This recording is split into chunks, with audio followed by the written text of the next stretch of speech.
So TechQuarters are getting really into the Azure stack. In fact, we do platform as a service, we do infrastructure as a service, and we love it. But we focus on a few of the key services that are embedded within Azure. What I'd like to know from you, because you're an Azure evangelist really, and you're meeting all these great partners all the time, can you tell us about, first of all, I suppose, what are the favourite services that they're using on those stacks? And then also maybe, what are the rising stars? What's new that's great that's coming out?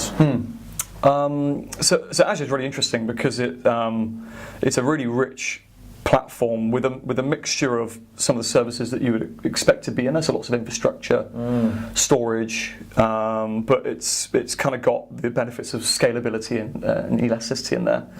But also there's a whole world of Azure that is, I guess, relatively unknown, becoming very, very popular around our platform services. So unique code that we put into the platform to allow developers and partners to create new services, essentially. So the really common ones that you'll probably come across and that are really popular today are those that are conducive to hybrid environments.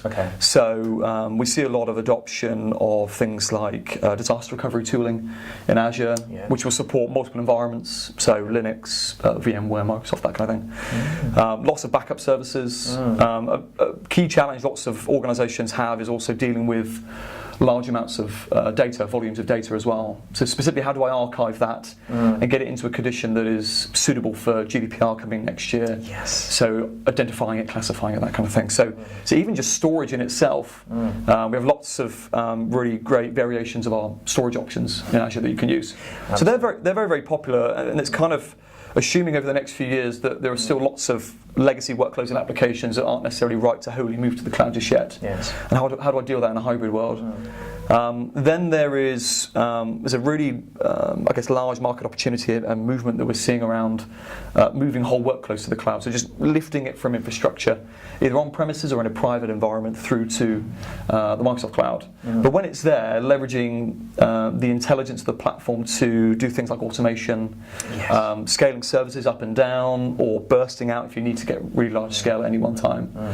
That's kind of where we're going, but I mean that fundamentally is helping to achieve efficiency goals mainly. So it's got really good immediate business value, but the really exciting stuff is when you can start tapping into some of the platform tools that are in there as well. Yes, I agree.